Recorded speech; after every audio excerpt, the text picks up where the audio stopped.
Hello, I'm Antonio Mora. This is the newsandnews.com Day in Brief. Today's top stories in 4 minutes. It's Monday, January 14th at about 7 p.m. It strains credulity to think that President Trump is a Manchurian candidate manipulated by Vladimir Putin as his puppeteer. Still, Trump's behavior has opened the door for speculation, and speculate is what the FBI did in the chaotic aftermath of the firing of former Director Jim Comey.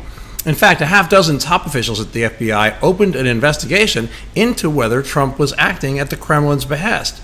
Trump is vociferously denying that he's worked for Russia, calling the accusations of un-American activity a disgrace. But he has definitely fueled the fire with some of his behavior, including his performance at the news conference with Putin in Helsinki and his private meeting with the Russian president, which remains shrouded in mystery.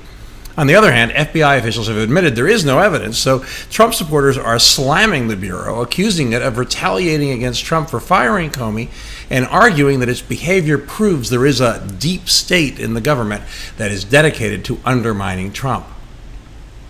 In a preemptive move, Trump's pick for his new Attorney General, William Barr, revealed today that he will tell the Senate Judiciary Committee that it is vitally important that Special Counsel Mueller should be allowed to complete his investigation and that its results should be revealed to the public. In other testimony that he'll deliver at his confirmation hearing that begins Tuesday, Barr will say Trump never asked for any promises before nominating him. With these reassurances, Democrats will be hard-pressed to make much of a stink in the hearings. Barr already headed the Justice Department under Bush 41, and he was confirmed then unanimously. The political malpractice demonstrated by both sides in the shutdown showdown is ever more evident.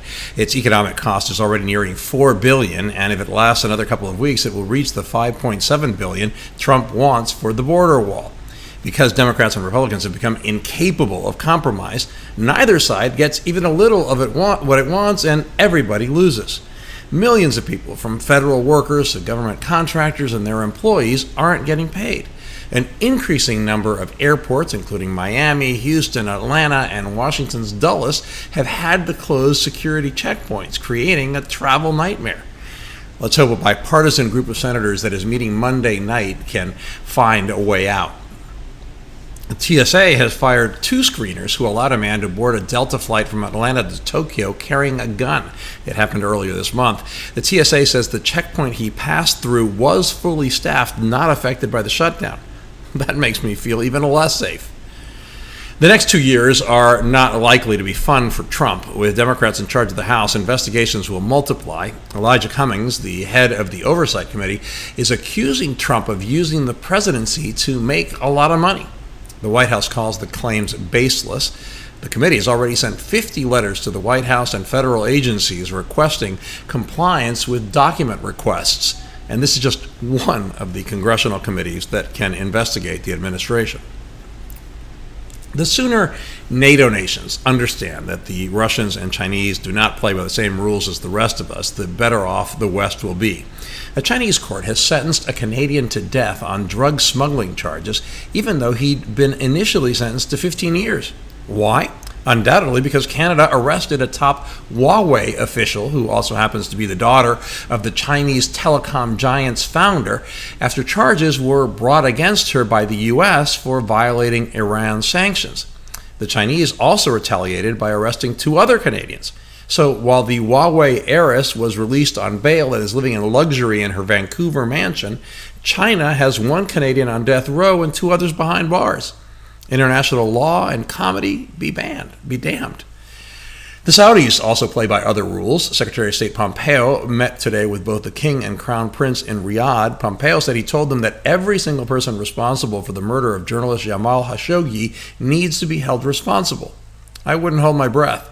Trump and Pompeo have been careful not to implicate the Crown Prince, despite his many connections to the Khashoggi murderers. In our alternate universes segment, the great divide between conservative and liberal media, the best defense isn't always a good offense.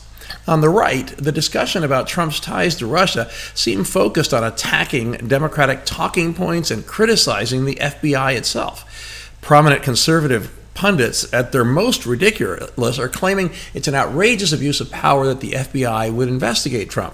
So let me get this straight. If a president of the United States were inappropriately colluding with Russia, and I'm not saying Trump was, what exactly would they want the FBI to do? Nothing?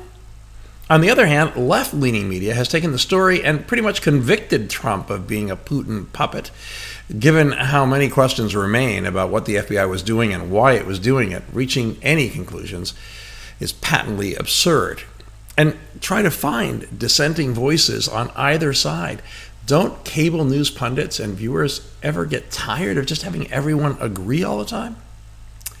We have all the stories and much more updated around the clock 7 days a week on newsandnews.com, where you'll find all you need to know in one place.